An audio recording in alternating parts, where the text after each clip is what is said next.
Hello, my name is Hans DeJong. For the next 2 hours, I'll be leading you through this audio renaissance presentation of the Silva mind control method. By training the powerful untapped potential of your mind, you're going to learn how to go within, to be centered, calm and focused. How to think positively about yourself and your own capabilities to overcome insecurity and even physical illness through changing negative false belief systems. And as you master the totally practical step-by-step exercises, you'll find that you'll be enjoying positive results in every aspect of your life. Let me start out by giving you a little background information.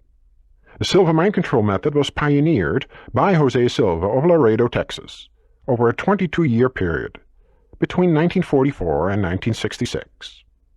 His initial interest in mind development was sparked when he was inducted into the Army during World War II and, like all the other soldiers, had to take a series of psychological tests.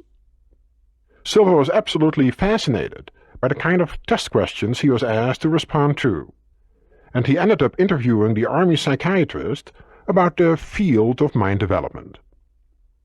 The psychiatrist recommended Silva start his exploration by reading the works of Freud, Jung, and Adler, and this began his lifelong commitment to scientific research into the potential of the human mind. During his studies, he became interested in methods of raising IQ scores. This interest was especially fueled by some failing grades that had begun to appear on his children's report cards, so Jose decided to find out if he could improve his children's learning abilities, and their IQs in particular, through a series of mental training exercises. To begin with, he knew that the brain generates different frequencies of electricity. From his work in the field of electronics, he knew that the ideal circuit is the one with the least resistance, because it makes the greatest use of its electrical energy. Working with his own children, he concluded that the brain received and stored more information at lower brain frequencies.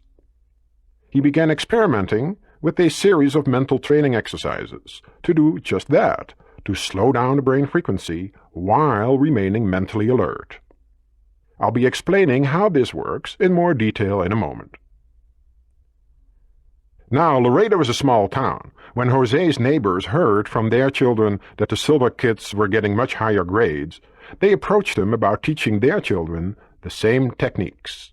So over a 10-year period, Jose taught a group of local children how to function at these lower brain frequencies.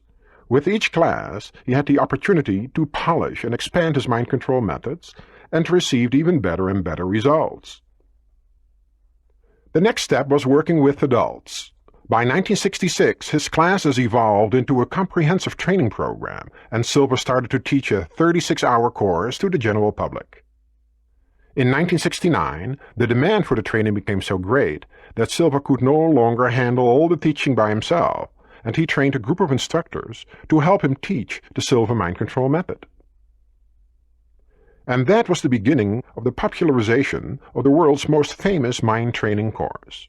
First it spread across the USA, and eventually around the world. Since 1966, the 36-hour Silva method course has been given worldwide, and now in the 1990s, it is taught in every major city in North America, as well as in 79 other countries in 20 different languages. It has proven to be life-transforming for millions of people from every walk of life worldwide. Why has the Silva mind control method become the most successful mind training program in the world? The answer is very simple. It works. By learning to direct and control your mental powers, you will have the skills to achieve your goals. Whether they are personal, social, or professional, you'll enjoy enhanced energy to accomplish what you want in life. You'll increase your self-esteem so that you function successfully in the world, and, bottom line, you'll be happier.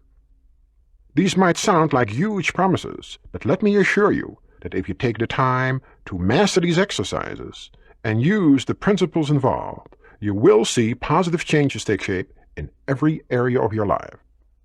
Also, you'll learn an effective method for stress control by taking a mental vacation at this alpha level. Then you'll learn how to eliminate the negative patterns and belief systems that can sabotage your self-respect, health, performance, and relationships. You'll learn how to maintain a positive attitude and create positive belief systems through a second alpha meditation. Finally, you'll enjoy a powerful mental training exercise called the long relaxation exercise, designed to help you strengthen your immune system, keep you mentally centered, dramatically increase your creativity, and literally awaken the genius within you.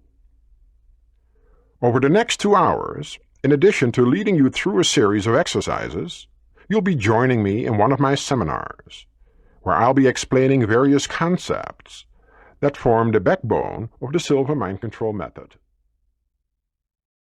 So let's begin as we now step into the class for an explanation of how the brain and mind work.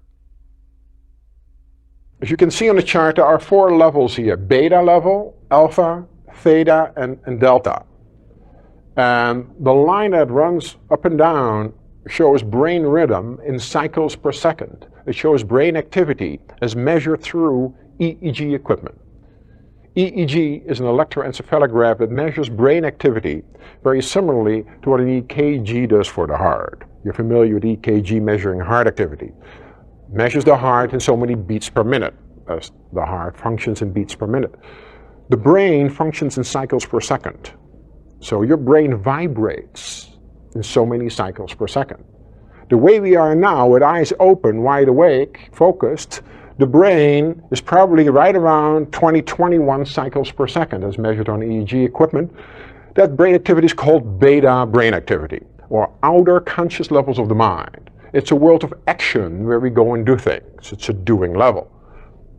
You have the physical world with the 5 senses operative. Sight, sound, smell, touch, and taste are fully operative at that level. And time and space as a measuring device.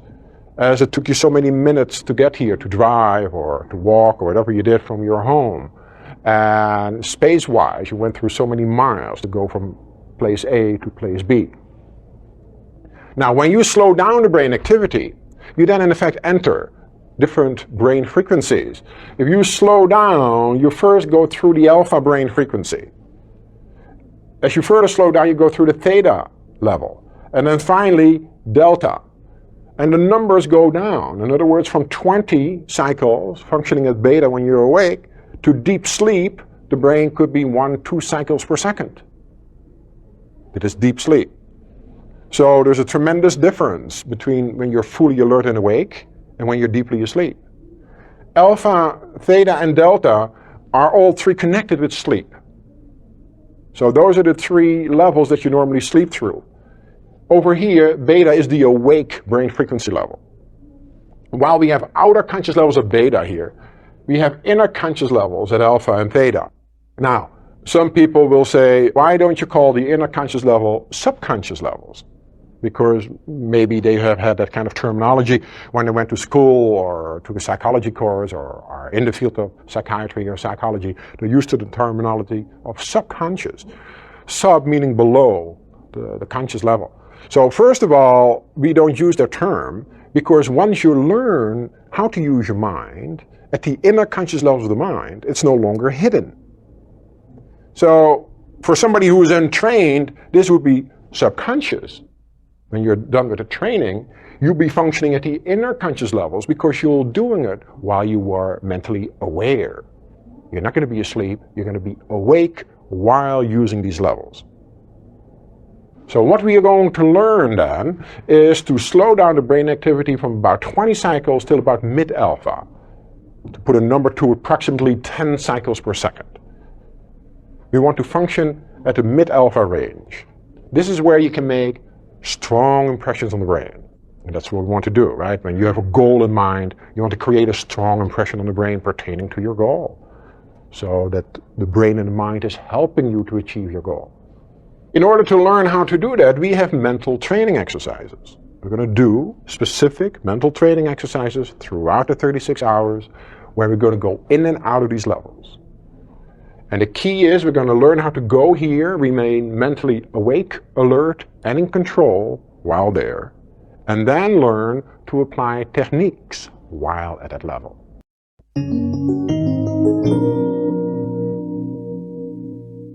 Now that you have some understanding of the different brainwave frequencies, you're ready for the first mental training exercise. It's a very brief one, about 5 minutes. First, I'll describe and explain the words and phrases I'll be using in this exercise. This is to satisfy the left hemisphere of your brain, the part that is ascribed to logical, analytical thinking. Then I'll guide you through the exercise. And as you slow down the brain activity, producing more alpha brain waves, you'll activate the creative and intuitive right brain hemisphere. So you'll be learning at the beta or logical level and applying what you have learned at the alpha intuitive level. Let's begin with the beta or left brain explanation of this mental exercise. I'm going to ask you to assume a comfortable sitting position. Sitting in a chair is best. Make sure that your clothing isn't too tight. If you're wearing a tight belt, for instance, loosen it up. Kick up your shoes. It is important that you feel physically at ease. When you sit in a chair, rest your back against the back of the chair. You'll find you'll be much more comfortable if you keep your arms and legs uncrossed throughout the duration of these mental training exercises. Remember, these exercises will require your full attention. Do not attempt to do any of them while driving a car or operating any machinery. Once you've found a comfortable position, I'm going to be asking you to take a deep breath and exhale to enter a deeper level of mind. Now, when I ask you to take a deep breath, I really mean it. I really want you to take a deep breath. And the way to take a deep breath is not to pull in your stomach and stick out your chest like a soldier. The proper way to take a deep breath is to fill your lungs and let your stomach expand as you inhale, so that the air can go all the way down into the solar plexus region. This will help you to successfully reach your alpha brain frequency level. So let's practice this for a moment. Take a deep breath, and as you inhale like this, push, not force, push your stomach out, and then gently exhale. Good. Now, continuing with my beta description of what this first exercise will involve, after I ask you to take a deep breath, I'm going to count backwards from 10 to 1 slowly, and just imagine that you're feeling yourself relax more and more as I count backwards.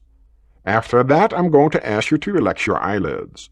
As you may know, there are thousands of tiny muscles in the eyelids, and one of the primary areas for tension is the eyelids. By letting go of whatever stress or tension may be in the eyelids, you can evoke the feeling of relaxation. After you have done that, I'm going to ask you to allow this feeling of relaxation to flow slowly downward, all the way down to your toes. Next, I'm going to ask you to mentally go to an ideal place of relaxation. Now, an ideal place of relaxation could be a place that you already have visited, such as sitting at a beach, or being in the mountains, or any place where you have been where you have felt very relaxed mentally and physically. If you cannot think of such a place, or do not know of such a place, you can mentally create one.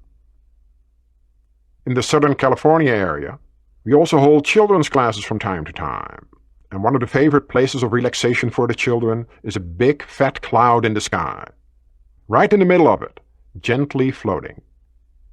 So feel free to be as creative as you'd like to be in designing the location of your mental vacation. I'll be quiet for a while so that you can enjoy this place of relaxation, and then I will tell you it's going to feel like an hour of relaxation. And even though I'm going to be quiet in regular clock time, a lot less than that, you will find that it actually feels as though you relaxed for an hour or so. Let's begin. We will begin this exercise by asking you to assume a comfortable sitting position. Close your eyes.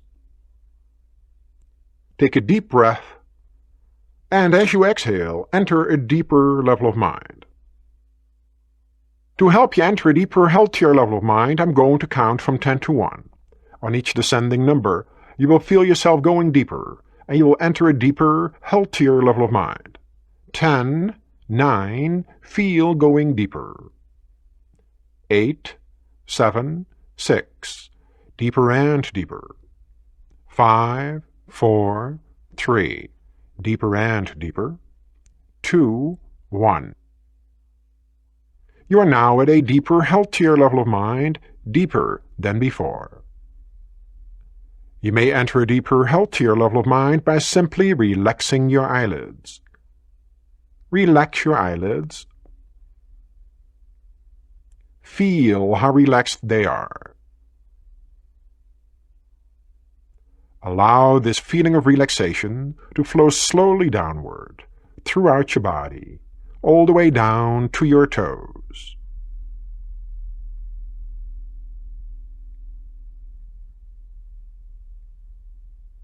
It is a wonderful feeling to be deeply relaxed, a very healthy state of being. To help you enter a deeper, healthier level of mind, I'm going to count from 1 to 3. At that moment, you will project yourself mentally to your ideal place of relaxation. I will then stop talking to you, and when you next hear my voice, 1 hour of time will have elapsed at this level of mind. My voice will not startle you. You will take a deep breath, relax, and go deeper. 1, 2, 3. Project yourself mentally to your ideal place of relaxation until you hear my voice again. Relax.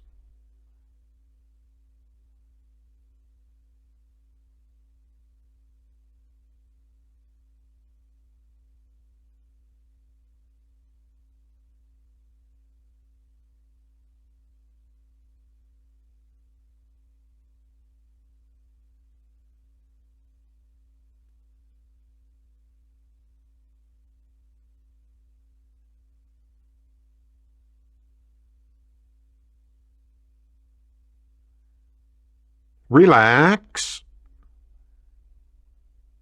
Take a deep breath and go deeper. You will continue to listen to my voice. You will continue to follow the instructions at this level of the mind and any other level, including the outer conscious level. This is for your benefit. You desire it, and it is so. Whenever you mentally or verbally mention the word relax, all unnecessary movements and activities of your body, brain, and mind will cease immediately, and you will become completely passive and relaxed physically and mentally. I may bring you out of this level or a deeper level than this by counting to you from 1 to 5. At the count of 5, your eyes will open, you will be wide awake, feeling fine and in perfect health. The difference between genius mentality and lay mentality is that geniuses use more of their minds and use them in a special manner. You are now learning to use more of your mind and to use it in a special manner. In the next longer Silva exercise, we will impress and program beneficial statements for your benefit. In a moment, I'm going to count from 1 to 5. At that moment, you will open your eyes, be wide awake, feeling fine and in perfect health, feeling better than before.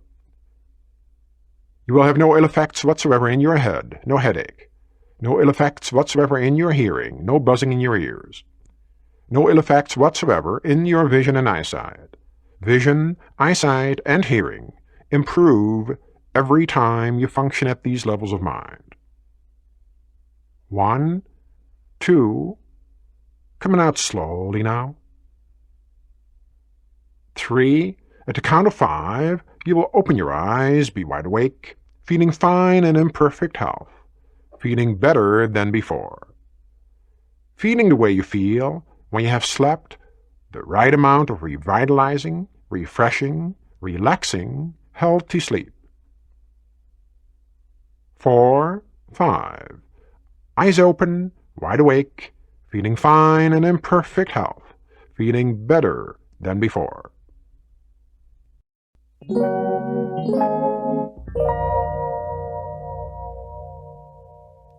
You notice during this last exercise that I read a statement pertaining to genius. Geniuses are individuals who use more of their minds and use them in a special manner.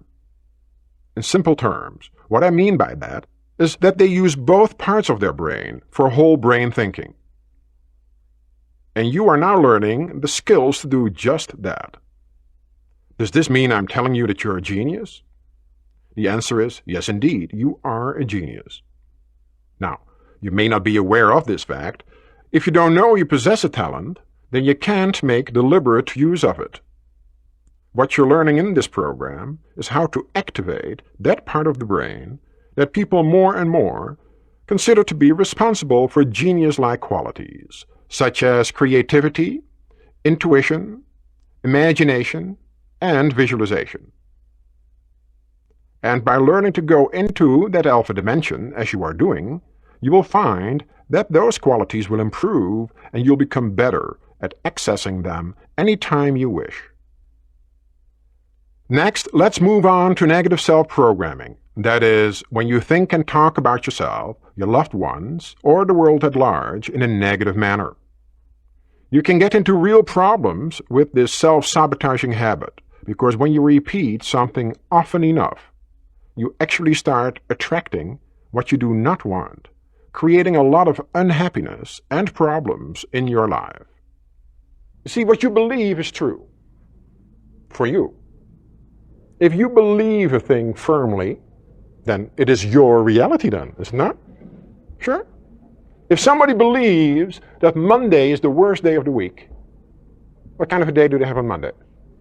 Worst day of the week. Gonna have a bad day. If you were to tell the person that that is not true, that Mondays are not the worst day of the week, what will they tell you? They'll insist upon it.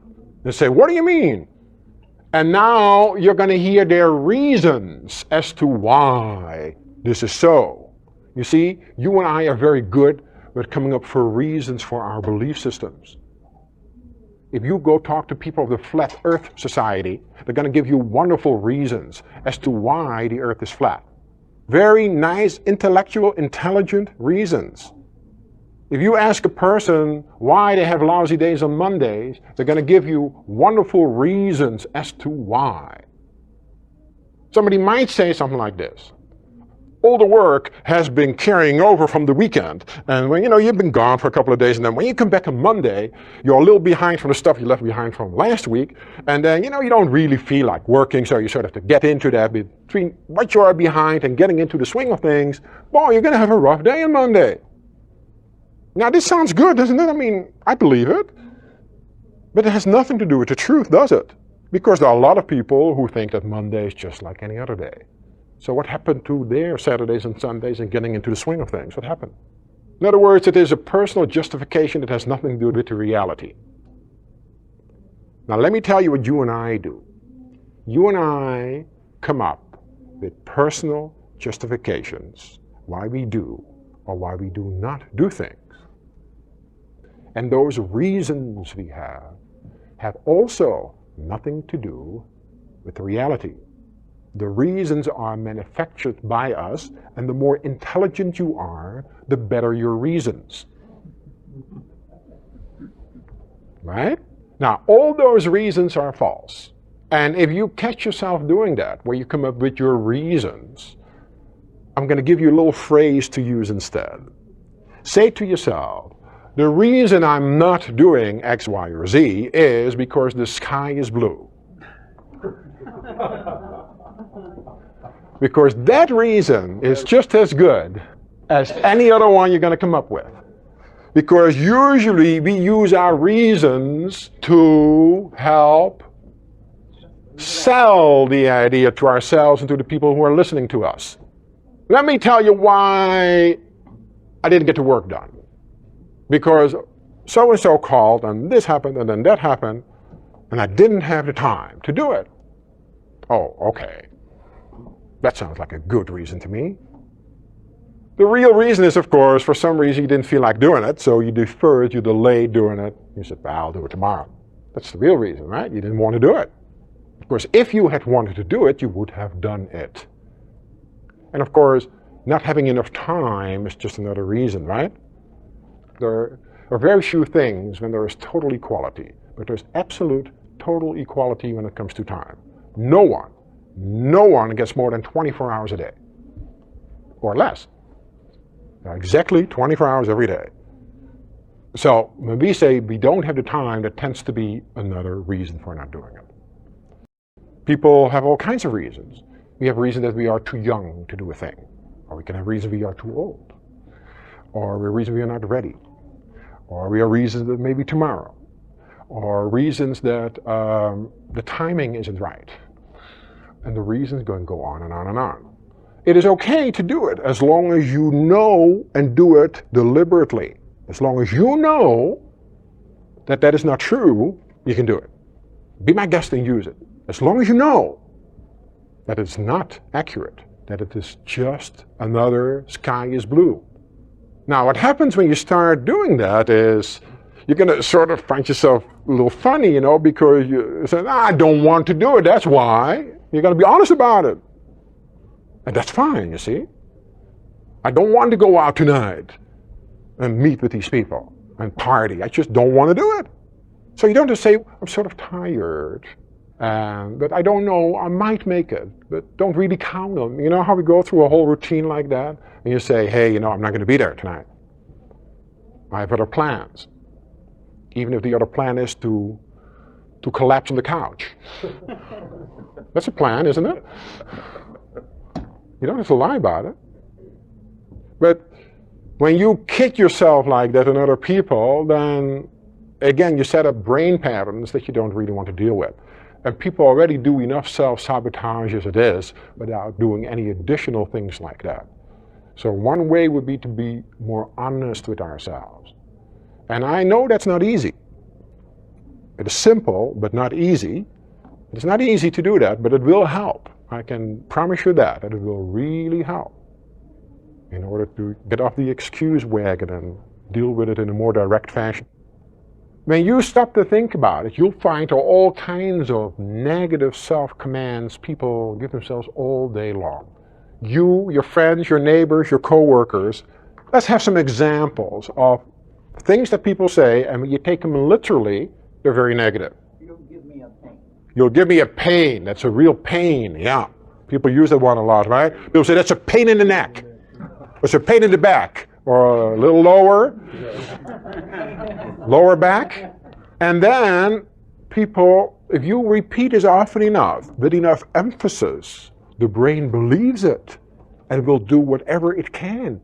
So the brain in essence works like this, right? So a person says, you know, this is a real pain, this is a real pain, this is a real pain. Eventually the brain gets it and says, oh, I see, you want a pain, is that it? And you say, yes, it's a real pain. And the brain says, all right, one pain coming up. Like a good short order cook, you know, one pain coming up. What else? Somebody else had another one. I'm sick and tired. Sick and tired of this or that. Oh yeah.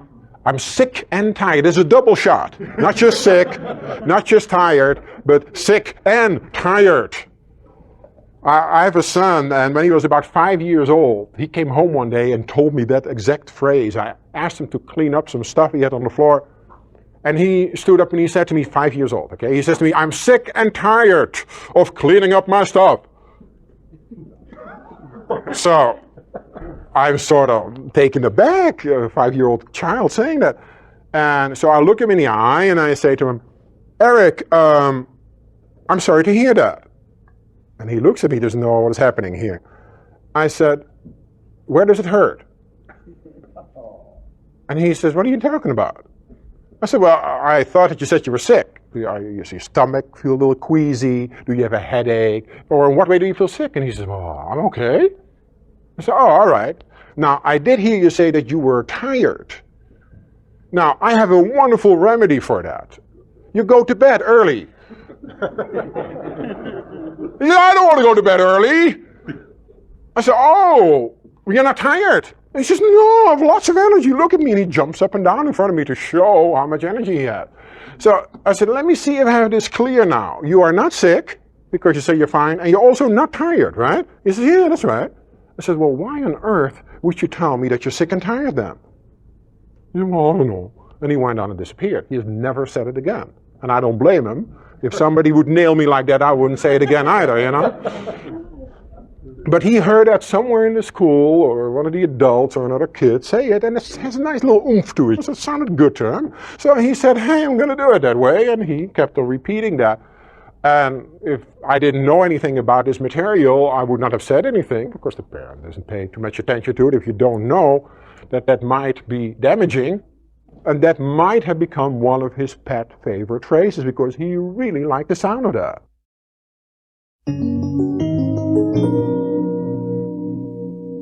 Yeah, what else do people say?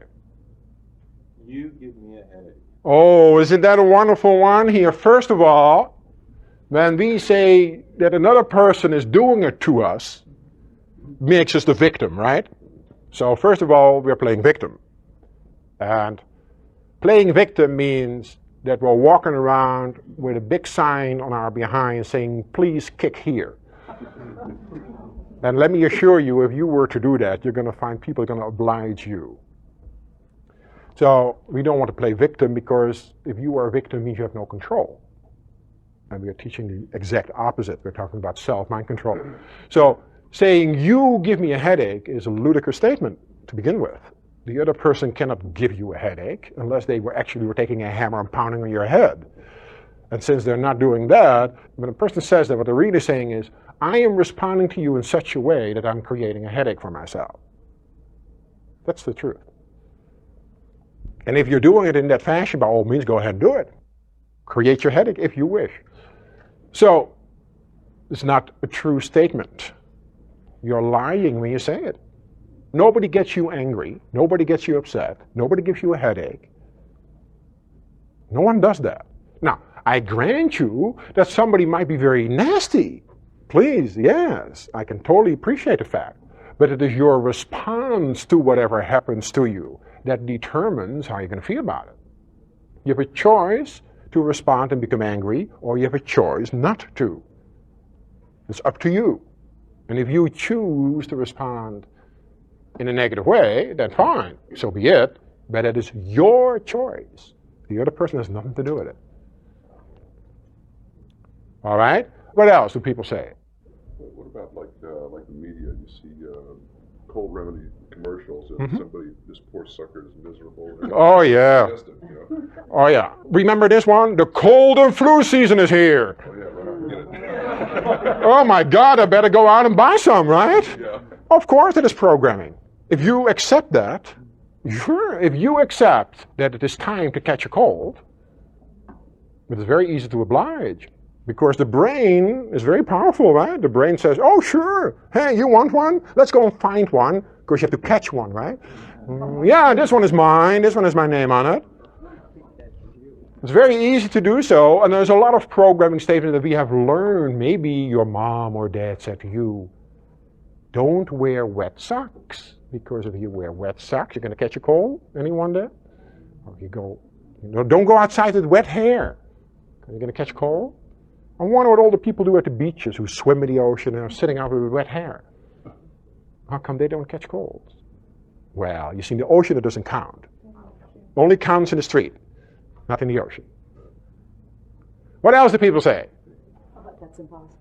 The word impossible is another one. When you talk about you and say, well, I think that's impossible for me. Be very careful with that. Because you'll find that very few things are impossible. It is usually a time frame word. It used to be impossible to go to the moon, till it was done in 1969, right? All of a sudden it became possible. It is impossible for the bumblebee to fly because the wingspan is too short for the body weight. It's true. And someone, I don't know whether this is true or not, somebody told me that they have this up on an engineering department, on the blow up, in the Boeing company. And they have that. They have a picture of a bumblebee, and it says underneath, it is impossible to fly for the bumblebee because the wingspan is too short for the body weight. And from a mechanical engineering point of view, with our current knowledge, that's an absolute true fact. Of course, the bumblebee doesn't know this, so it just goes and flies. Yeah. but it's doing something impossible to our current knowledge. And maybe you're still using some impossibles for you that were impossible for you when you were 4. But not now that you're 24, 44, 84. Right? We have this old belief system yet. How about people who drop something, then they start probing themselves, say, I'm clumsy. Look at how clumsy I am. Boy, am I clumsy. After a while, we will become that way, will we not? We'll be right. You and I always get to be right. Isn't this wonderful? You always get to be right. Because whatever you say is true for you. If you repeat it often enough, make strong enough impressions on the brain, it will become true. Have you ever had someone say this to you? I've been worrying about it a lot and it finally happened. Yeah? How about people who say things like, to go back to the physical level again, that burns me up. Well, fever would take care of that, right?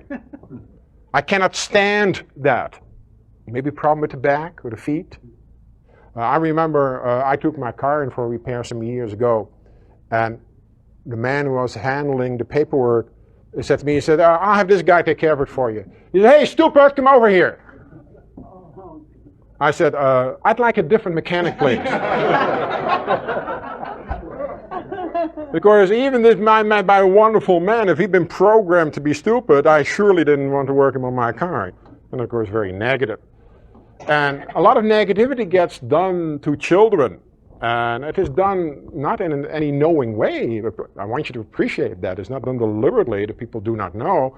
But if you say to a child, you never amount to anything, in anger, for instance, that obviously is not very pleasant advice. That is a very negative program that's going on. And when you say to a child who has never done this particular thing before, when they don't do it right the first time, oh, you'll never learn how to do that right, then of course, again, that is very negative programming. And an extreme example of that are people that still have problems with what they were told when they were 3, 4, 5 years old, 20, 30, 40 years later. It is still in there, and they're having to deal with it, and they go into therapy and what have you because of statements like that. Now, fortunately, the ones that you really want to pay attention to are the ones you repeat a lot. It isn't the ones you say once in a while. It is the ones that are repeated all the time. The repetition is what does it. The word kill is a very negative word as well. This job is killing me, we used as an example earlier. These kids are killing me, a mom, frustrated and tired, might say, right? These kids are killing me. Cancer runs in the family. Oh yeah, negative programming pertaining to health. This is another problem. Cancer runs in the family, the example here, yes? We talked about we don't remember much in the first 2, 3, 4 years of our lives, but that is when a lot of programming takes place. In other words, here is this 2-year-old at a family get-together. And usually at family get-together, sooner or later, people start giving war stories.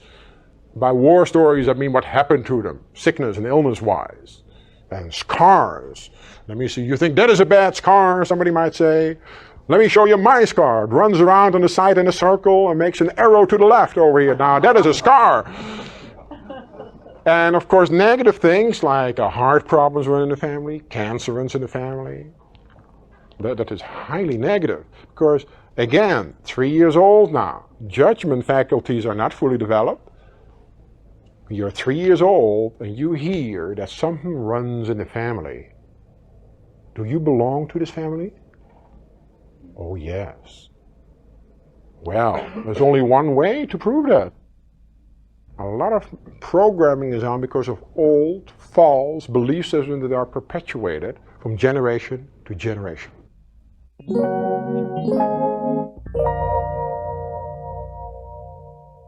There are, of course, thousands of words and phrases we unknowingly use that are negative self-programming statements. The word can't is a very negative word, for instance. People say such things as, I can't take it anymore. I can't handle it. I can't remember names. And the word die is also used very indiscriminately, such as, I'm dying of thirst.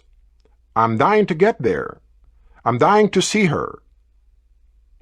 When it comes to money, there are all kinds of negative statements, such as, Money is the root of all evil. Money burns a hole in my pocket. I never have any money left over at the end of the month. Or, I can't afford the things I want. It seems like I'm always broke. People don't want to pay me what I'm worth. I'm unlucky with money. When it comes to being overweight, there's a whole array of self-programming statements that people use, such as, no matter what I do, I can't seem to lose weight. Everything I eat goes right to my hips. I lose weight, but then I regain it all back. All I have to do is look at food and I gain weight. Now that you're more attuned to how these destructive statements you've innocently been using may affect you, you will start discovering that there are many statements and pet phrases that, when taken literally, can be extremely damaging. What can you do to identify and eliminate these negative thoughts? Well, in Silva we say, when you catch yourself thinking or saying negative things, or when other people are giving you negative information or input, do something very simple. Say this one word twice. Cancel, cancel. See how simple it is? Just those two words. Cancel, cancel. These words will be a cue to your brain that you are no longer accepting this negative feedback. Practice this. You need to practice till the old pattern has changed. Let's suppose you have to do a particular task and you look at the clock and you say to yourself, I'm never going to get that done on time. The first thing you do is say the words cancel, cancel out loud or in your mind. The second thing you do is to replace the negative statement with a positive one. You can say something like, I have plenty of time to get the work done. Now let's check in again with the class where we discuss negative versus positive approaches. We're talking about negative programming, and a lady about 5-6 years ago stood up in class and she says to me, well, but what if it's true? I said, what do you mean? She says, I hate my ex-husband's guts. I said, all right, let's examine it. For how long have you been divorced? She says, a little over 10 years. All right. And for 10 years long, you've been saying that you hate your ex-husband, right? She says, yep, it's true. So, okay, it's true. I believe you. I said, how is he holding up under all this negativity? And she said, well, he doesn't care at all. He just goes around and has a wonderful time in life. I said, oh, I see. And how are you holding up? And she says, well, I'm having a real tough time. When a person sends out, this is what takes place. I'm going to draw a stick figure here. One person and here's another person. So we're going to call person A and person B. Took me years to learn to draw like this. So person A, this lady is an example here, is sending out this negative thought to her ex-husband, right? I hate your guts. That's pretty negative, I would say. What she did not understand was that there are mental laws at work. There are mental laws just as there are physical laws. In other words, we're all familiar with the law of gravity. Somebody goes to the top of a high building and jumps off, what's going to happen to them? They go down. The law of gravity is in effect. Now, what's so interesting about laws is that the law functions whether one believes in it or not. In other words, somebody who goes to the top of a building and jumps off and says, I do not believe in the law of gravity, as they're jumping off, what's going to happen to them? They're still going to go down and break some bones, right? Because it doesn't make any difference. The law just is. Now, anyone ever work in an office of some kind? Yeah? Okay. This is what I call the office principle. And that is, before a letter or memo or anything gets sent out from an office, they always keep a copy for the file, right? In case somebody calls then and said, hey, in reference to your letter and so on. Now, when you send out thoughts to someone, you always keep a copy for the file. As a matter of fact, the copy goes into the file before the letter gets sent out, right? Yes. So this lady is saying, I hate my ex-husband. The first thing that this person is doing is sending a copy of that to themselves. Now, it doesn't say in the copy, I hate his guts. She says, I hate my guts, is what it says in the copy. So she is sending a message to herself of self-hatred. Now, she is sending out this message of hatred to this other person, in this case her ex-husband. The ex-husband says, no thanks, I'm not buying today. What happens? The other person is not interested in accepting this negative thought. What happens? It goes back to the sender, doesn't it? Yep. Here it goes. Another one. We have now 2 messages saying I hate my guts. Guess what happens to somebody when you do that for about 10 years? No wonder she was so miserable. So I told her the very best advice I can give you is to first stop doing it. Step number 1 is to stop doing that. You know, it's a little bit like an old joke. You know, man goes to a doctor and has his arm really twisted around his neck like that and says, doctor, when I do this, it really hurts. And the doctor says, stop doing it. What's the point in doing that? Okay, the second thing is to change that pattern. Okay, the first step is to become aware that you're doing it. You can only change something once you become aware of it. So become aware of the fact that you're doing it, and then that's A. B is to stop doing it, and then C is to change the pattern. So you're trying to tell me I should think of my husband as in a loving way? I said, if you could, it would be wonderful. She said, but I don't think that's possible. I said, all right, start off with neutrality then. You can work your way up, but start with neutralizing that. How do you neutralize it? You cancel it out. You cancel out the feelings of hatred. Then if you're up to it, you can then work on positive feelings. But at least it is at this point canceled out. What is so nice about it, it works both ways. Let's use an example. You have a friend of yours, your friend is a little down, a little depressed. And so you want to send loving thoughts to your friend. Can you do that? Sure you can. You send nice, loving thoughts, pink hearts, or whatever you're sending. What's the first thing that's going to happen when you send out positive thoughts? That loving thought goes to you. You're sending, I love me. There's nothing wrong in saying that. We can all use that one. Now you're sending this positive thought to your friend. Will your friend say, oh, gee, thanks a lot, and take it? Maybe yes, maybe no. But maybe your friend responds in saying, I don't want your loving thoughts. I want to be miserable a little while longer. Try me next week. So this person is rejecting. Keep in mind, every person has the power and the ability to accept or reject. Even though logically it says they ought to, they don't have to. So this person might reject your loving thoughts. Either way, you win. This is win-win. If they accept, you win. If they don't accept, you win. It just goes back to you. So it's a win-win situation. So put this into practice, and you'll find that some very nice positive things will happen in your life. I highly recommend that you use this with people that you don't like too well. The people you already like a lot, you're already doing it. It's the people that you don't like a lot.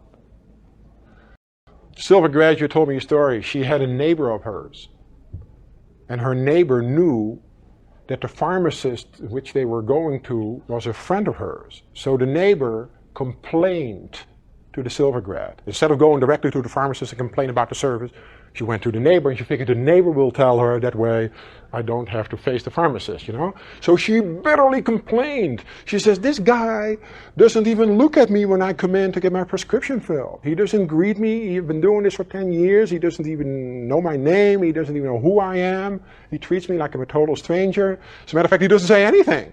He treats me horribly.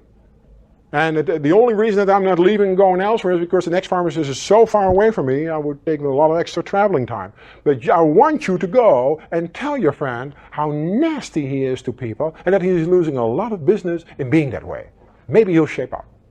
So the Silva guy says, all right, I'll see what I can do for you.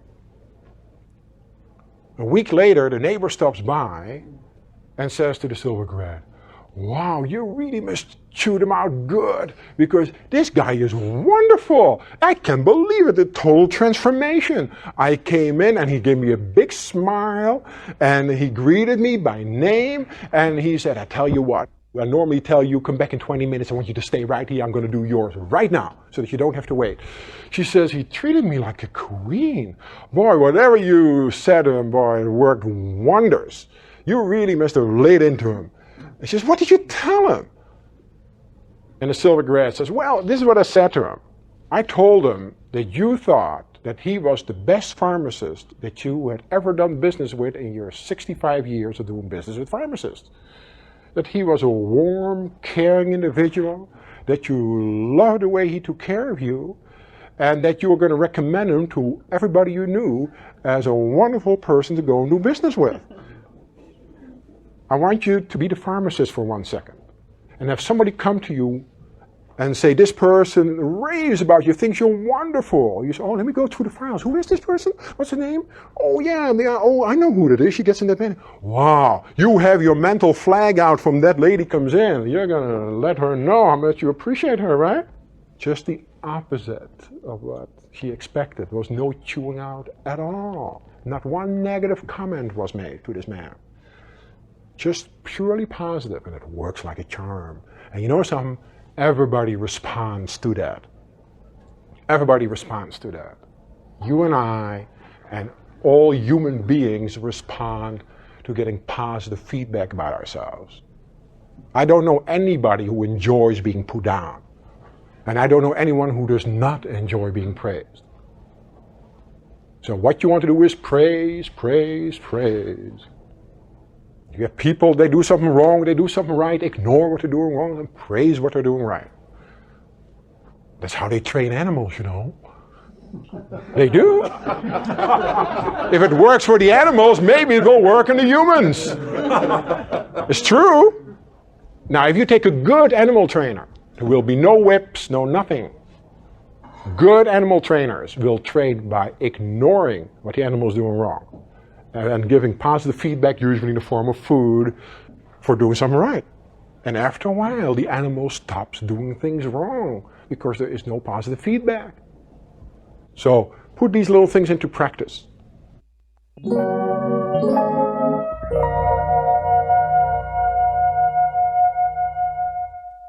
Let me offer another way to maintain a positive outlook. The question that you hear most often when you meet people is, how is it going? How are you doing? And in Silve, we use an answer to that question that will help both you as well as your listener. We respond to that question by saying, I'm doing better and better. Thanks. How are you? The key words here are better and better, which actually is a shortcut version of one of the positive phrases that we teach. The positive phrase in its totality goes, every day, in every way, I am getting better, better, and better. This is one of the positive phrases that is used in the next exercise, where you are again going to explore the alpha dimension. We will begin this exercise by asking you to assume a comfortable sitting position. Close your eyes. Take a deep breath. And go deeper. You are now at a deeper, healthier level of mind, deeper than before. To help you enter a deeper, healthier level of mind, I'm going to count from 10 to 1. On each descending number, you will feel yourself going deeper, and you will enter a deeper, healthier level of mind. 10, 9, feel going deeper. 8, 7, 6, deeper and deeper. 5, 4, 3, deeper and deeper. 2, 1.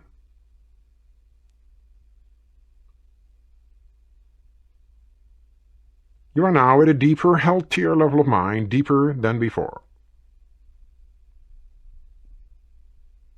You may enter a deeper, healthier level of mind by simply relaxing your eyelids. Relax your eyelids. Feel how relaxed they are. Allow this feeling of relaxation to flow slowly downward throughout your body, all the way down to your toes.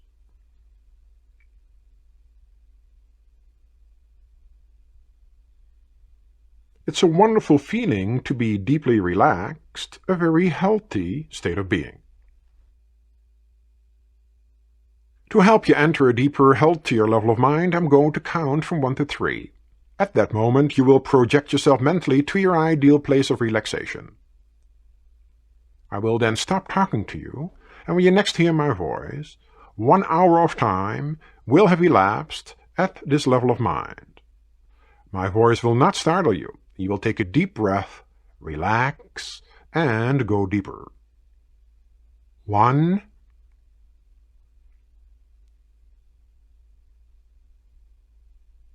2, 3. Project yourself mentally to your ideal place of relaxation until you hear my voice again. Relax.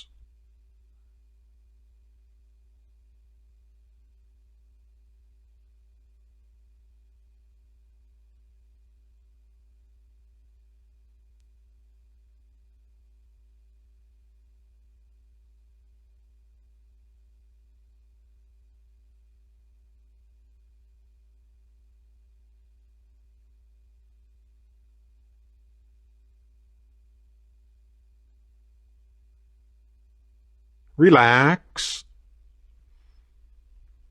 Take a deep breath and go deeper.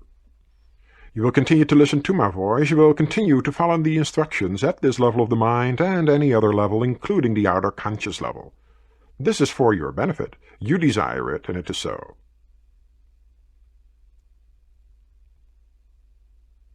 Whenever you mentally or verbally mention the word relax, all unnecessary movements and activities of your body, brain, and mind will cease immediately, and you will become completely passive and relaxed physically and mentally. I may bring you out of this level or a deeper level than this by counting to you from 1 to 5. At the count of 5, your eyes will open. You will be wide awake, feeling fine and in perfect health. The difference between genius mentality and lay mentality is that geniuses use more of their minds and use them in a special manner. You are now learning to use more of your mind and to use it in a special manner.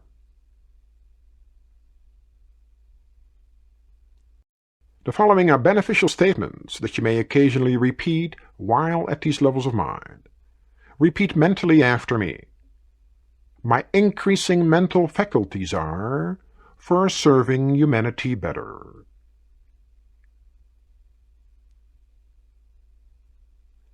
Every day, in every way, I am getting better, better, and better.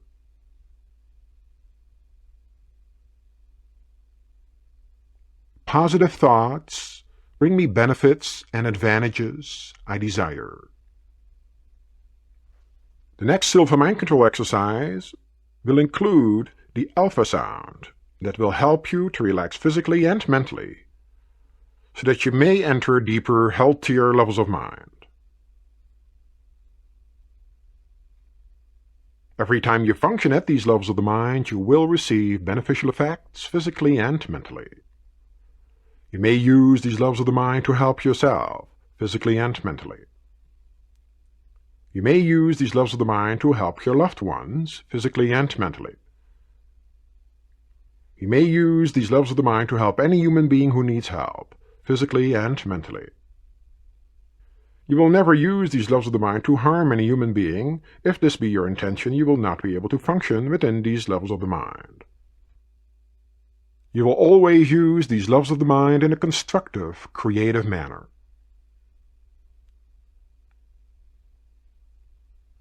In a moment, I'm going to count from 1 to 5. At that moment, you will open your eyes, be wide awake, feeling fine and in perfect health, feeling better than before. You will have no ill effects whatsoever in your head, no headache. No ill effects whatsoever in your hearing, no buzzing in your ears. No ill effects whatsoever in your vision and eyesight.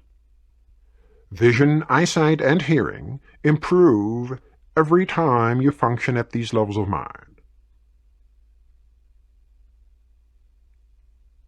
1, 2, coming out slowly now.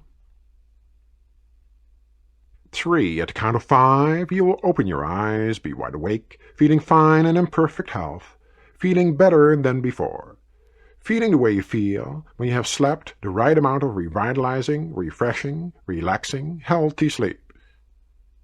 4, 5, eyes open, wide awake, feeling fine and in perfect health, feeling better than before.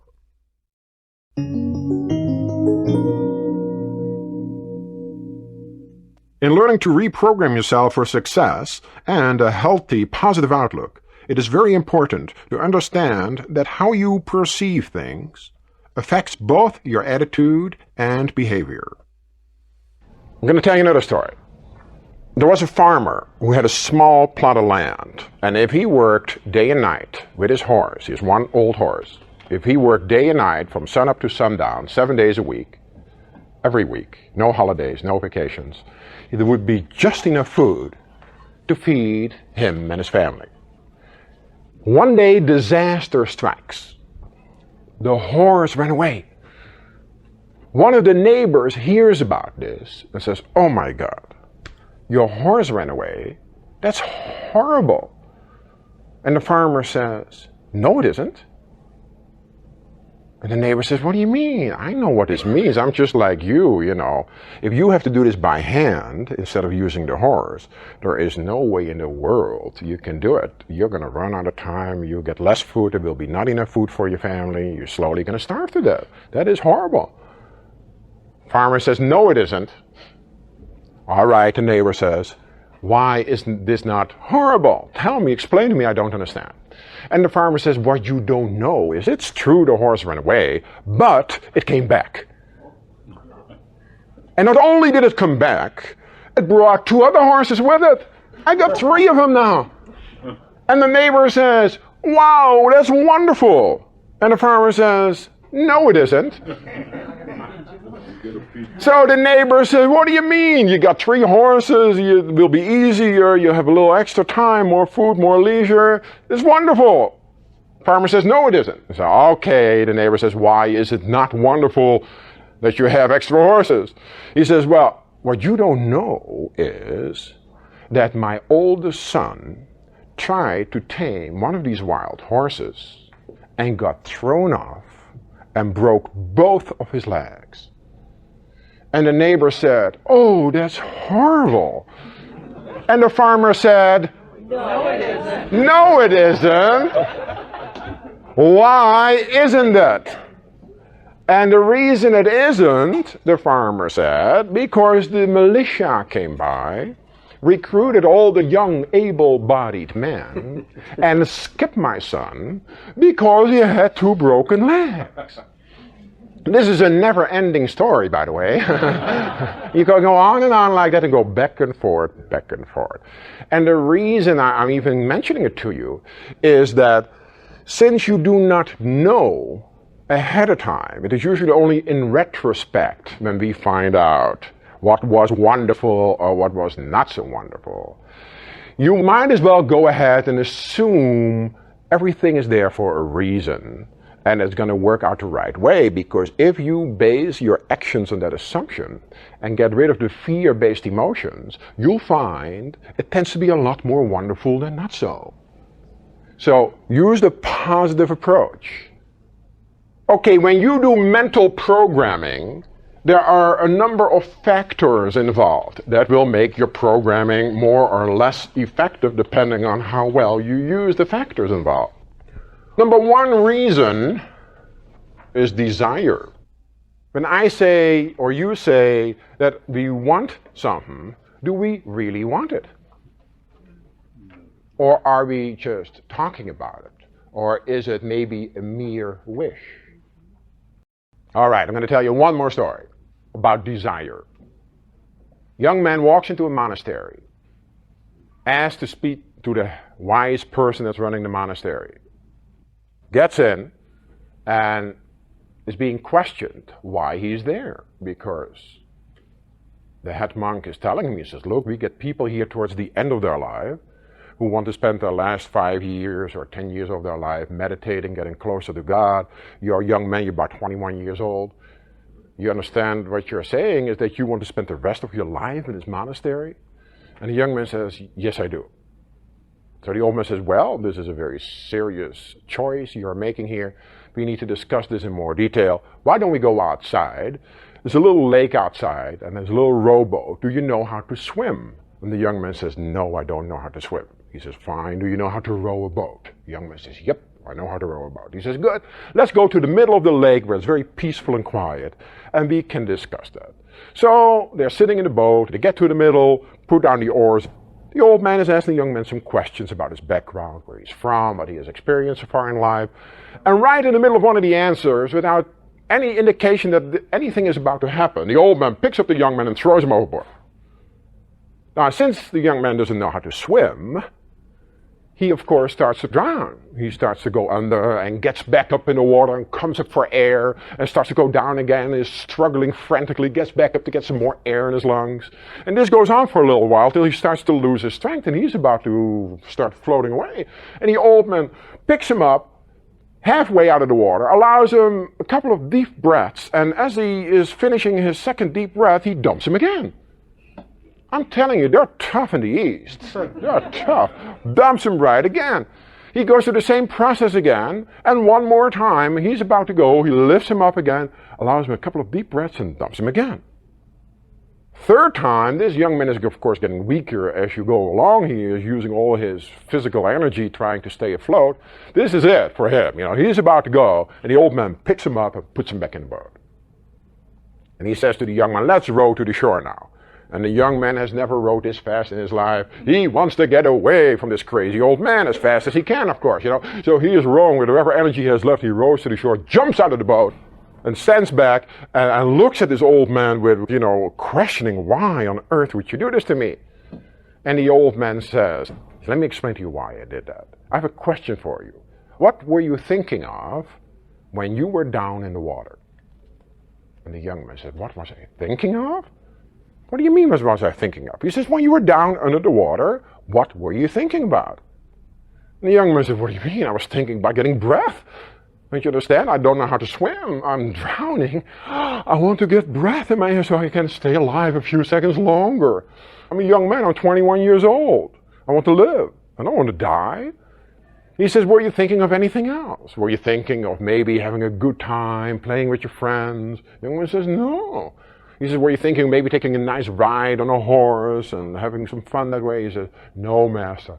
All I wanted to do was to breathe. Please, that's all I want. There's nothing else. I had no thoughts of anything except breath. The old man looked at him. He says, good. He says, when you feel the same way about becoming enlightened and studying here in this monastery, as you did about breath a little while ago, you can come back here anytime and stay here. He says, why don't you meditate on this for a while and see me and let me know what you wish to do? About 30 minutes later, young man walks back in. He says, thank you very much, master. Maybe I'll see you in 40 years. That's not what he wanted, obviously. He was just trying to run away from his problems temporarily, hoping they would go away, for a while. He didn't really want to spend the rest of his life there. He did not have a strong desire to do that at all. There was no desire there. It was maybe a mere wish, or maybe an escape valve, not a desire. So, the first thing you want to do about the things that you say that you want is check out your desire factor. Do you really want this? Or are you maybe saying you want it? Is it maybe old programming? Did somebody else tell you this should be good for you or would be good for you? Check, is this your desire? If it is, fine. Then you're done with that particular element. Yes, I really want to do this or have this or become this or change this or whatever it is you're working on. Second factor is belief. What is your belief system in this area? Do you believe that you can? If you're weak on belief, You might want to do things such as, has anybody else ever done this? In other words, somebody might say, I want to write a book. Has anyone else ever written a book? Yes? Oh yes, hundreds of thousands of people. Well, if it is possible for the other hundreds of thousands of people, maybe it's possible for you. Okay? People say, I want to make X amount of dollars per year. Let's say, pick any number, let's say $60,000 a year. Has anyone else ever made $60,000 a year? Oh yeah, lots of people make $60,000 a year. If they can, you can. So your belief factor, do you believe you can? Are you weak in your belief? Then you want to shore it up, make it stronger. Think of it a little bit like a stool with 3 legs on it. You want to have sturdy legs on your stool if you want to use it. So desire would be one leg, believe would be another one. Do you believe you can? You may want to cancel out some old false belief systems. Maybe you still have a belief system that says, I never have enough money in my life. I always run out of money by the end of the month.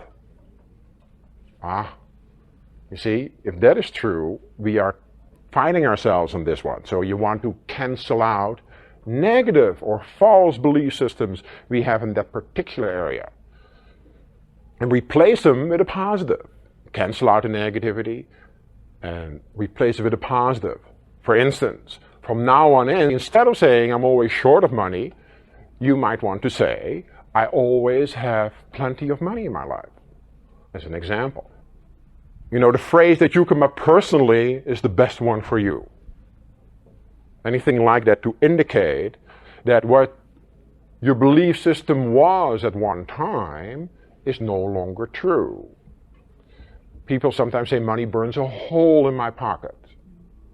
Okay, indicating again that it's not enough. You want to have everything go in the same direction. So at the one hand, you don't want to be programming for money. At the other hand, committing self-sabotage, you're saying, but I never have enough. You see, then there's a conflict, and when there's a conflict, nothing happens. Things stay as they were. So we want to deal with it on 2 different levels. Increase your belief by creating a positive belief system instead of a negative belief system, if there is negativity to be found. Now, how about someone who says they want to earn $60,000 a year, to stay with that example, but believe they're only worth 30?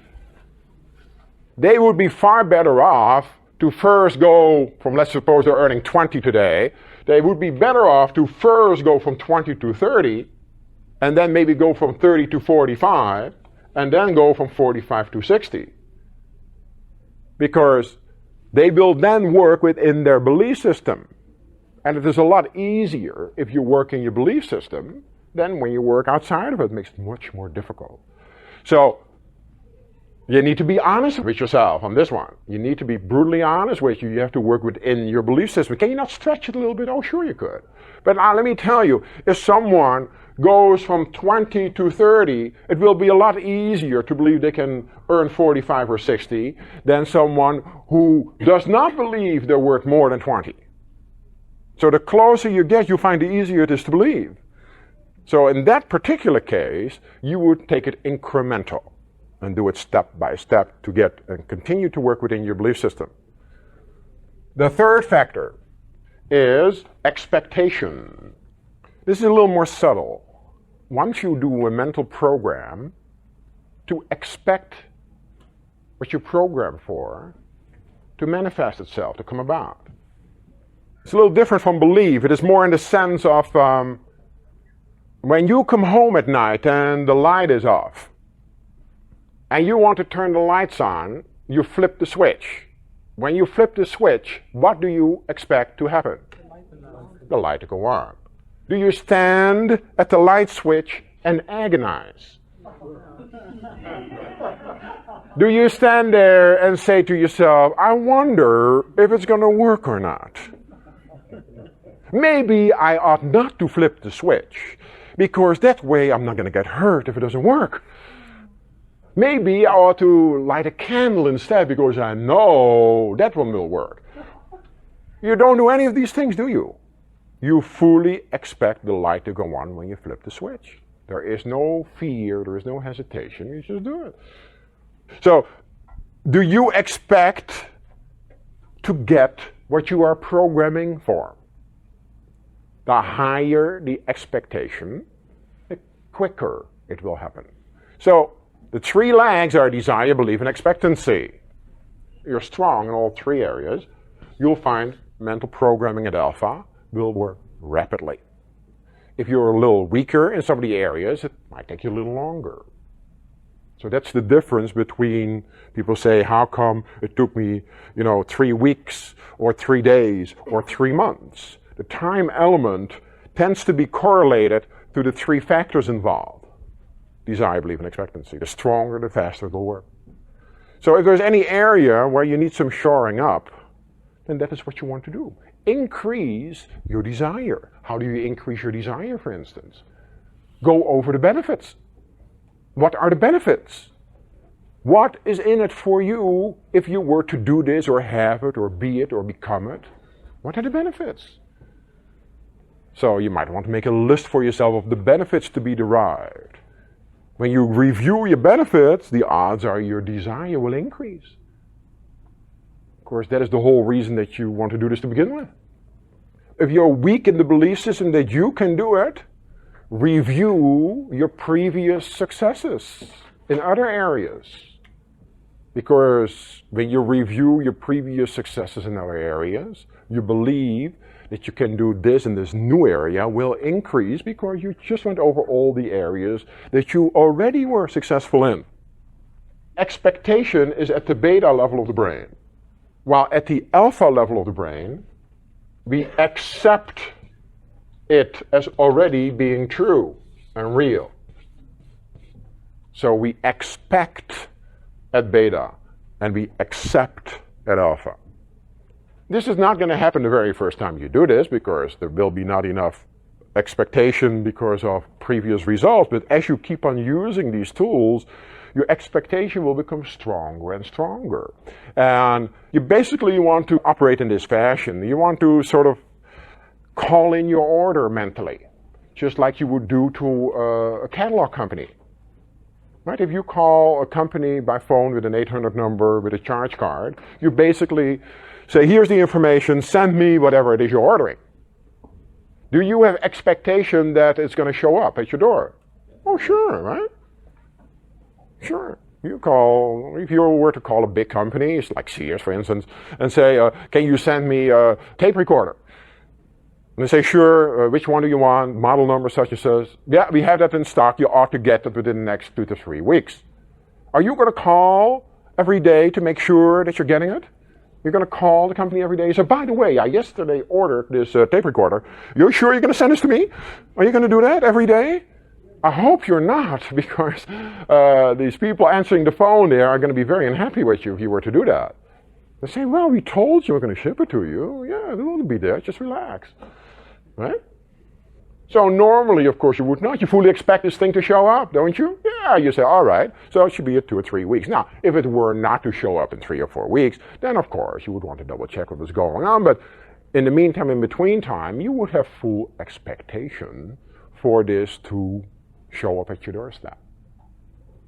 So, desire, belief, and expectancy are the key elements in any kind of mental programming. Use those three.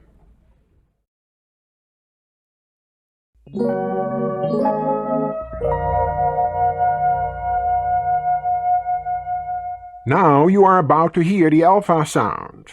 The alpha sound is designed to help you reach and maintain the alpha level while you are entering deeper physical and mental relaxation. Simply listening to it with your eyes closed, resting in a comfortable position, will help keep you centered. And the more centered and relaxed you feel, the more effectively and efficiently you'll be able to function at beta as you carry on any activity in your life. You can lead yourself through a guided meditation, like the mental vacation you took on the first tape. You may also use this time at alpha to visualize your goals. If you choose to do this, remember to create images of your goals in your mind as if you've already accomplished them. My recommendation for the most effective way to use this alpha sound is to listen to it daily, preferably in the morning after you awaken or at night before going to bed.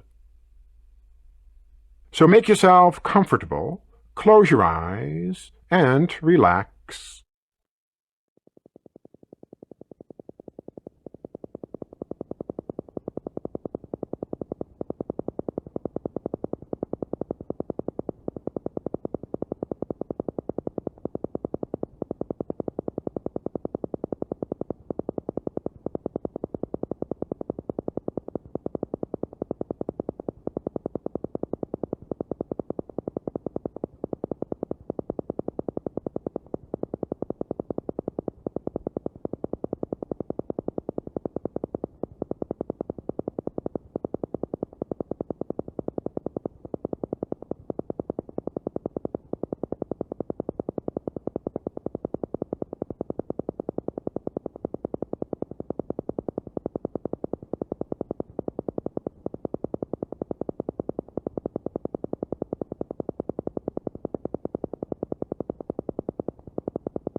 This next exercise, called the long relaxation exercise, is designed for deep physical and mental relaxation, to strengthen your immune system, and to focus and center your awareness for better health, happiness, and success.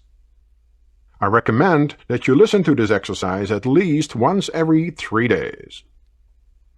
This mind training exercise is adapted from one originally copyrighted by Jose Silva of Laredo, Texas, in 1969 after 25 years of research. New material on this presentation is copyright 1988 by Jose Silva. Reproduction for redistribution is strictly prohibited. This is the standard mind training exercise of the Silva method. In the background, you will hear the gentle tapping of the alpha sound. This sound will help your brain adjust to the alpha rhythm. Remember that if at any time you feel uncomfortable, readjust your position to make yourself more comfortable. If you feel you must open your eyes for any reason, then open your eyes and make yourself comfortable. Anytime you desire to relax, mentally or verbally repeat the word relax, and you will relax physically and mentally. Now prepare for this mind training exercise by finding a comfortable sitting position. We will begin this exercise with a 3-to-1 method. Assume a comfortable position, close your eyes, take a deep breath, and while exhaling, mentally repeat and visualize the number 3 several times. Whenever you close your eyes to function at deeper levels of mind, occasionally tell yourself mentally, "If someone calls me, or in case of danger or an emergency, I will open my eyes immediately and be wide awake, feeling fine and in perfect health."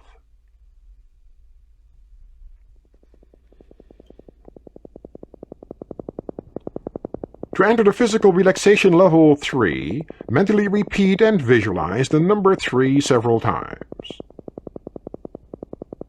And you are at level 3.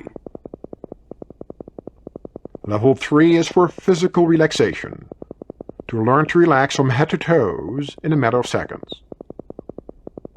To help you learn to physically relax at level 3, I'm going to direct your attention to different parts of your body. Concentrate your sense of awareness on your scalp, the skin that covers your head. You will detect a fine vibration, a tingling sensation, a feeling of warmth caused by circulation. Now release and completely relax all tensions and ligament pressures from this part of your head and place it in a deep state of relaxation that will grow deeper as we continue. Concentrate your sense of awareness on your forehead, the skin that covers your forehead. You will detect a fine vibration, a tingling sensation, a feeling of warmth caused by circulation. Now release and completely relax all tensions and ligament pressures from this part of your head and place it in a deep state of relaxation that will grow deeper as we continue. Concentrate your sense of awareness on your eyelids and the tissues surrounding your eyes. You will detect a fine vibration, a tingling sensation, a feeling of warmth caused by circulation. Now release and completely relax all tensions and ligament pressures from this part of your head and place it in a deep state of relaxation that will grow deeper as we continue. Concentrate your sense of awareness on your face, the skin covering your cheeks. You will detect a fine vibration, a tingling sensation, a feeling of warmth caused by circulation. Now release and completely relax all tensions and ligament pressures from this part of your head and place it in a deep state of relaxation that will grow deeper and deeper as we continue. Concentrate on the outer portion of your throat, the skin covering your throat area. You will detect a fine vibration, a tingling sensation, a feeling of warmth caused by circulation. Now release and completely relax all tensions and ligament pressures from this part of your body and place it in a deep state of relaxation that will grow deeper and deeper as we continue.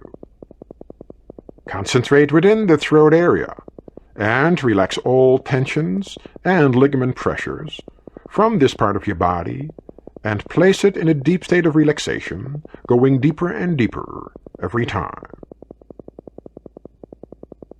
Concentrate on your shoulders. Feel your clothing in contact with your body. Feel the skin and the vibration of the skin covering this part of your body. Relax all tensions and ligament pressures and place your shoulders in a deep state of relaxation, going deeper and deeper every time. Concentrate on your chest. Feel your clothing in contact with this part of your body. Feel the skin and the vibration of your skin covering your chest. Relax all tensions and ligament pressures and place your chest in a deep state of relaxation, going deeper and deeper every time. Concentrate within the chest area. Relax all organs. Relax all glands. Relax all tissues, including the cells themselves, and cause them to function in a rhythmic, healthy manner. Concentrate on your abdomen. Feel the clothing in contact with this part of your body. Feel the skin and the vibration of your skin covering your abdomen. Relax all tensions and ligament pressures and place your abdomen in a deep state of relaxation, going deeper and deeper every time. Concentrate within the abdominal area. Relax all organs. Relax all glands. Relax all tissues, including the cells themselves, and cause them to function in a rhythmic, healthy manner. Concentrate on your thighs. Feel your clothing in contact with this part of your body. Feel the skin and the vibration of your skin covering your thighs.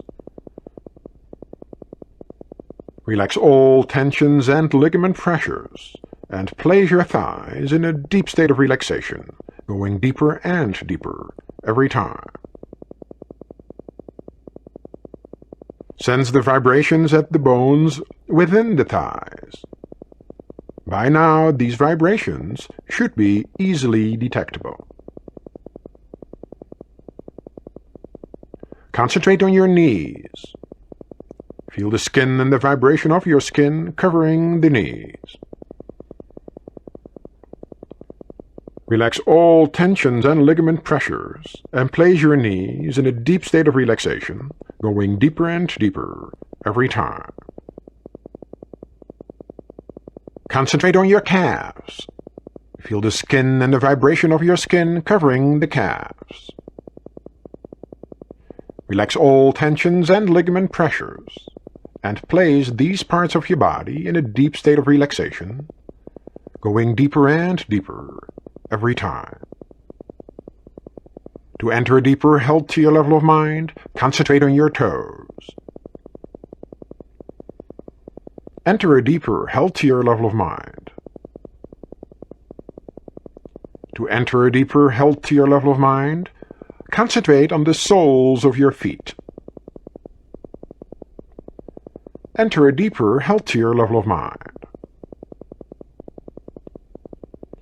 To enter a deeper, healthier level of mind, concentrate on the heels of your feet. Enter a deeper, healthier level of mind. Now cause your feet to feel as though they do not belong to your body. Feel your feet as though they do not belong to your body.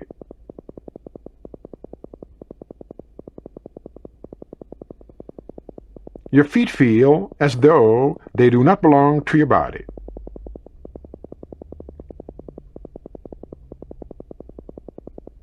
Your feet, ankles, calves, and knees feel as though they do not belong to your body.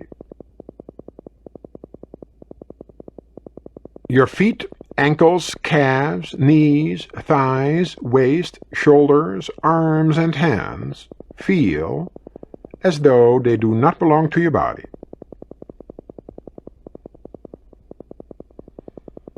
You are now at a deeper, healthier level of mind, deeper than before. This is your physical relaxation level 3. Whenever you mentally repeat and visualize the number 3, your body will relax as completely as you are now, and more so every time you practice. To enter the mental relaxation level 2, mentally repeat and visualize the number 2 several times. And you are at level 2, a deeper level than 3.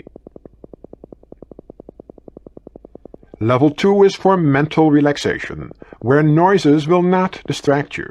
Instead, noises will help you to relax mentally more and more. To help you learn to relax mentally at level 2, I'm going to call your attention to different passive scenes. Visualizing any scene that makes you tranquil and passive will help you relax mentally. Being at the beach on a nice summer day may be a tranquil and passive scene for you.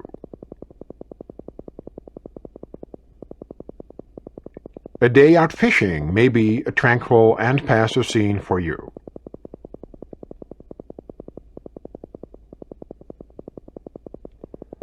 A tranquil and passive scene for you may be a walk through the woods on a beautiful summer day. There is a very blue sky with an occasional white cloud, and a breeze that is blowing just right. There are beautiful wild flowers, tall shade trees, squirrels playing on the branches. Birds are singing in the distance. Hear the birds singing in the distance.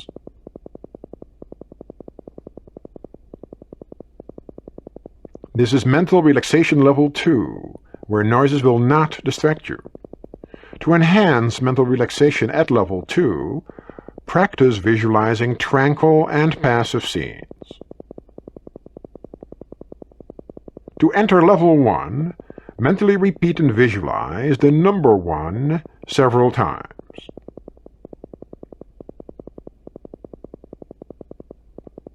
You are now at level 1, the basic plane level that you're learning to use for a purpose, any purpose you desire. To enter deeper, healthier levels of mind, practice with the countdown deepening exercises. To deepen, count downward from 25 to 1, or from 50 to 1, or from 100 to 1. When you reach the count of 1, you will have reached a deeper, healthier level of mind, deeper than before.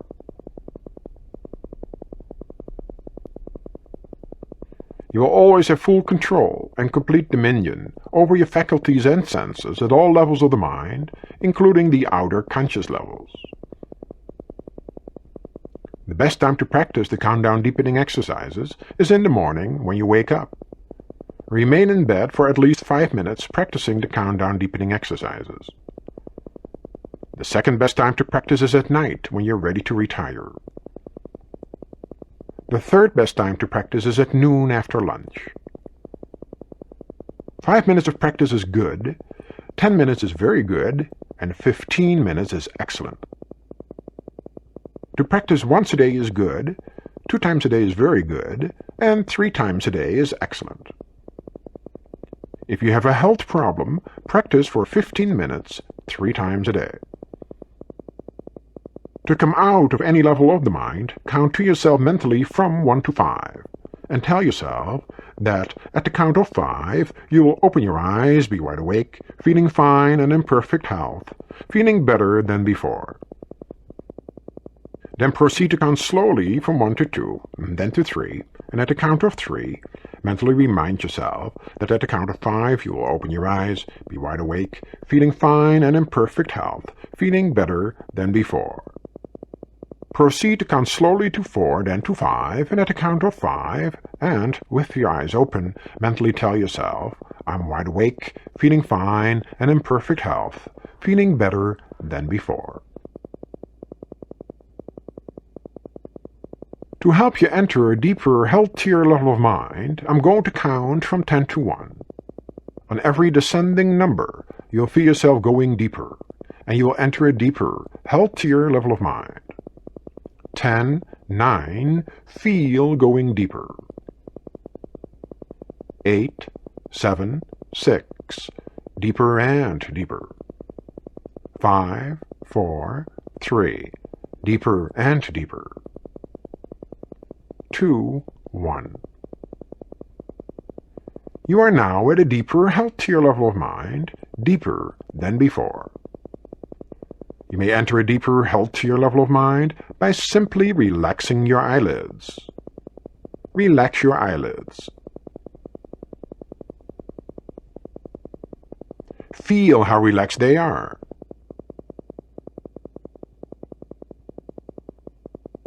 Allow this feeling of relaxation to flow slowly downward, throughout your body, all the way down to your toes.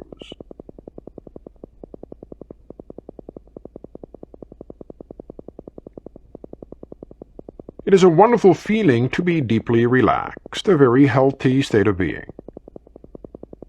To help you enter a deeper, healthier level of mind, I'm going to count from 1 to 3. At that moment, you will project yourself mentally to your ideal place of relaxation. I will then stop talking to you, and when you next hear my voice, 1 hour of time will have elapsed at this level of mind. My voice will not startle you. You will take a deep breath, relax, and go deeper. 1, 2, 3. Project yourself mentally to your ideal place of relaxation until you hear my voice again. Relax.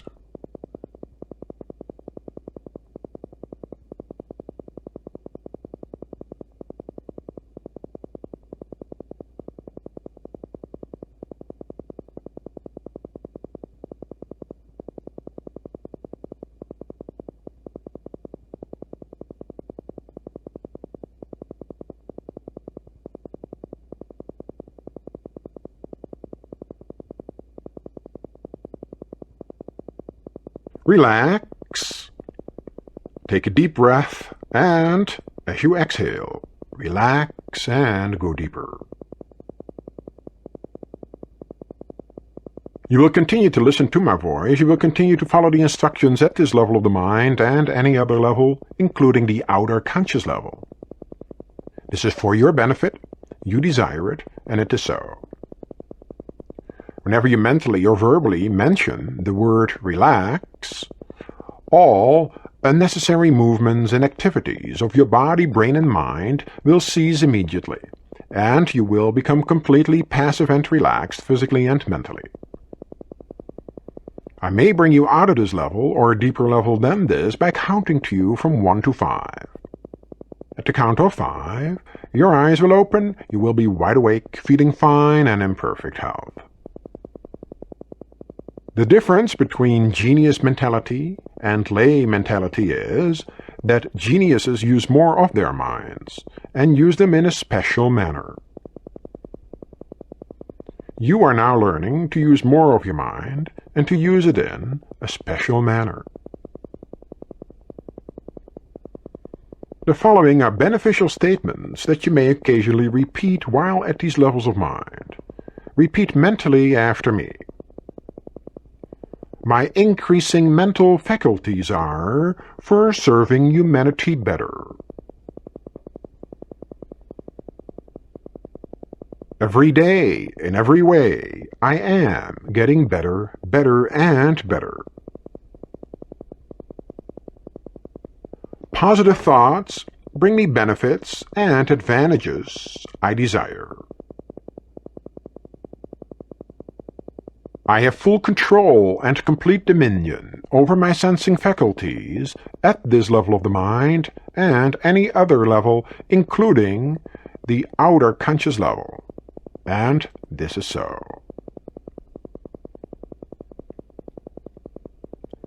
The following preventive statements are for your better health. Keep in mind that from now on, I will occasionally be speaking in your place.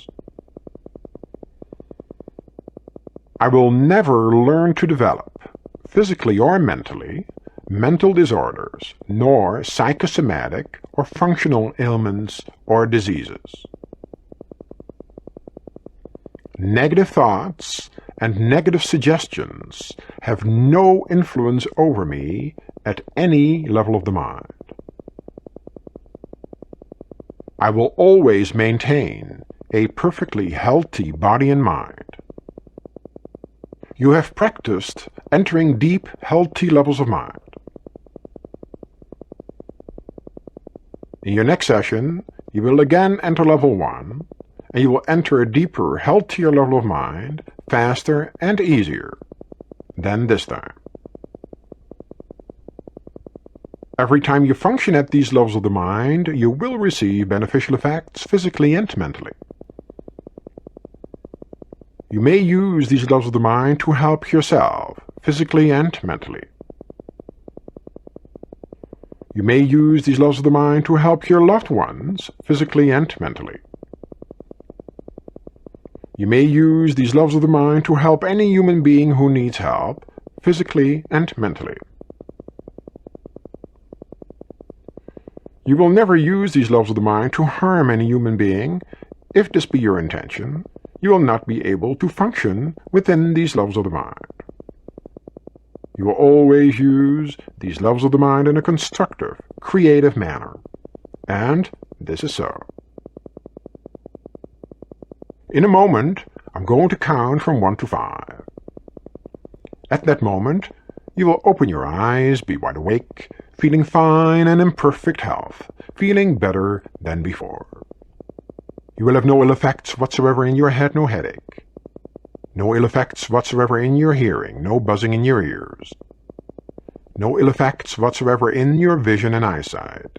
Vision, eyesight, and hearing improve every time you function at these levels of mind. 1, 2, coming out slowly now. 3, at the count of 5, you will open your eyes, be wide awake, feeling fine and in perfect health, feeling better than before.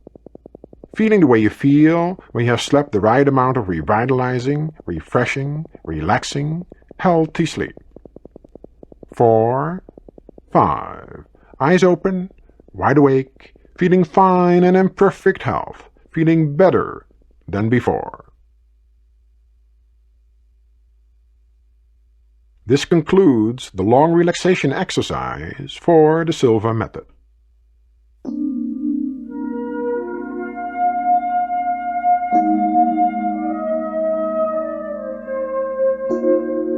Let me finish with one last story. An old wise man lived up on a hill. The people from the neighboring villages would visit him for advice. 2 young boys decided to challenge the old man's wisdom. They decided to have one of the boys stand before him with his hands behind his back, a bird cupped in those hands. They would ask him, "Old man, what do I have in my hands?" When the old man would answer a bird, The trick question would be, is it alive or is it dead? If the old man would say dead, they would show him the live bird. If the wise man would say alive, the boy would quickly wring the bird's neck and show him the dead bird. The next day they went to visit the old wise man to see if their trick would work. "Wise man, what do I have in my hands?" one of the boys asked him, hiding his hands behind his back.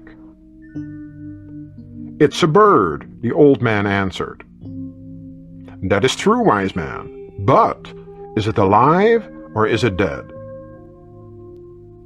The wise man paused for a second, then looked the young boy straight in the eyes and said, "That, young man, is entirely in your hands. Life's choices are in your hands. It is always entirely up to you.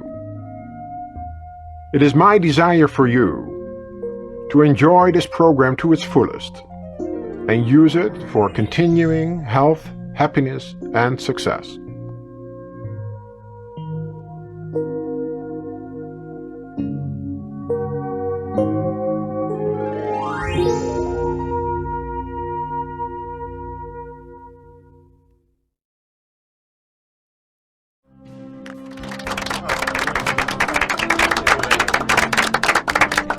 All right, let's start off with a couple of definitions. Let's start off with the definition for prosperity. This is actually from the Oxford English Dictionary, so it should be a good one. Prosperity is good fortune, success, well-being, the condition of thriving. And under abundance it says, an overflowing condition, overflow, enough and more than enough, a plentifulness. And finally, under wealth, I wanted to look that one up to see if there were any common words here, and it's amazing because it basically says the same thing. The condition of being happy and prosperous, well-being, spiritual well-being, a blessing. So when we talk about being prosperous, what we're talking about is being prosperous and abundant in every area of life. Not just money, even though money is very important. You want to be prosperous in every area of your life. There's no need or reason to feel or be limited. And if you feel that way, we're going to talk about how to change that. So we need balance in our lives. We need enough money, yes. And then we need enough love, yes. And we need plenty of health, don't we? Yes? Yes? Yeah, we want all of those goodies, right? Sure. You want to have don't you want to have wonderful relationships? Yeah. Wouldn't you like to have all the goodies in life without having to worry about paying bills at the end of the month? Wouldn't that be nice? Yes? In other words, if you decide that you want to take a nice vacation and go for 2 or 3 weeks somewhere, let's say towards the end of the year, wouldn't it be nice to say, all right, yeah, just pick the place and go without having to be concerned about, well, how am I going to pay for all of this? Yeah. Hawaii or other places that you may want to go to. So one of the things that is very crucial, I've been fortunate enough to have been working with people for the last 20 years, and one of the things that keeps on repeating itself over and over again is it's the belief systems that you have that make a huge difference in your life. Now, when people talk about prosperity, money tends to be the first thing that people think of. And money, it is a fascinating subject because we have all these emotional things that are hooked up to money. And it usually starts very early in life. When you were very little, I bet you somebody in your family said this to you. You were crawling on your hands and knees about a year and a half, something like that. And there's a coin. And you grab that coin, and what does a little child do with anything that it gets its hands on? Where does it go? To your mouth. And what did one adult say to you before you put it in your mouth? What did they say to you when they saw that? It's dirty. You don't know where it's been. Right? Don't put this in your mouth. Money is dirty. So guess what? At a year and a half, you already start forming a belief system that money is dirty. As a matter of fact, you have heard the term filthy rich, haven't you? Sure. And filthy lucre. Yeah, a filthy lucre. You see, so already we have a term dealing that this is not good. We don't want this. Nobody wants to have dirty stuff, right? Mm-hmm. So we are starting off very early like that. And of course, we also taught very early in life in limits. There's only so much to go around. You know, when you go to the toy store when you're a little kid, you want everything, right? So the parents, of course, who don't have enough money to buy you everything, or even if they do, they don't want to buy you everything, because that's not very healthy for you to have, buy 46 toys. I remember one of my cousins has a little boy, and he was about 3 years old, and everybody in the family brought him toys for Christmas. So he looked at this whole stack of toys with maybe like 15 toys, and he's looking at that, and he doesn't know where to start. And he says, "Too much toys. Too much." It was too much. He got overloaded by 15 different toys that everybody had brought him. So the parents, of course, want to make you understand that this is not a good idea. So they say things like that. You say, "Well, why can't I have it?" And what do the parents answer? What do they say? "We can't afford it. We don't have enough money to buy you all of this. We can't afford it." Oh, okay. So you learn lessons along the way, right? And you learn also there's only so much to go around, and you have to be taking care of your end, because at the other end there may be a problem if you don't. Because another thing your parents told you when you did not want to eat all the food on your plate was what? Why were you supposed to eat all the food on your plate? Why? Starving children in India. Starving children, India, China, pick a country, right? So again, there's only so much, and if you don't eat it, the poor little kids in China, India, wherever, are not going to get it. So again, we are being taught lack all the time. This system, we believe in it because we hear it all the time. And we hear it, of course, in many other areas as well. We have this thought in our head, there's limited supply, there's limited supply, there's limited supply, there's limited supply. And if you want something, you have to take it away from somebody else. That's a horrible mindset, isn't it? Because if you're a nice person, you don't want to take anything away from anybody else. So immediately there's already a barrier here. If I want to make more money, it means somebody else has to make less. It's a false belief system. Now, this is nonsense. And intellectually, everybody agrees, well, this is nonsense. But deep inside, guess what? The belief system is that way. So you already set up a barrier for yourself. So we don't want to do that one. Maybe you've heard this one. You have to work very hard to earn money. Mm-hmm. Well, the hardest working people that I know work in the fields. And they work from sun up to sundown, and they make very little money. Pick grapes, oranges. Very little money. So if the definition of making money was to work hard, those people ought to be making the most money. Not true, is it? No. It's not true. Now, does that mean you don't have to work hard at all? It depends. You may have to have a stretch. You have to work very hard. And then you may have a stretch where the money just sort of easily comes in without you having to work very hard for it. But working hard and earning money are not an equation. That is a false belief system. And of course, the most famous one, everybody knows this one. Money is the root of all evil. Yeah. First of all, that is not a true quotation, because the real quotation is the love of money is the root of all evil, which is something entirely different, of course. Okay? And someone some years ago said, poverty is the root of all evil. And I think that's probably a much more accurate quote. How about this one? You heard this one. When you wanted money from your parents when you were a kid, maybe like you were a teenager, you say, "Can I have $50 because I want to go to a concert?" Yeah, I'm not going to give you $50. What do you think? Money grows on trees. You see how well you're programmed? You see how well you know this stuff? Well, wait a second. Money, dollar bills are made out of paper. Paper comes from what? Trees. So money does grow on trees. You see? It does. You can't take it with you. Well, that's true, but what does that have to do with anything? I mean,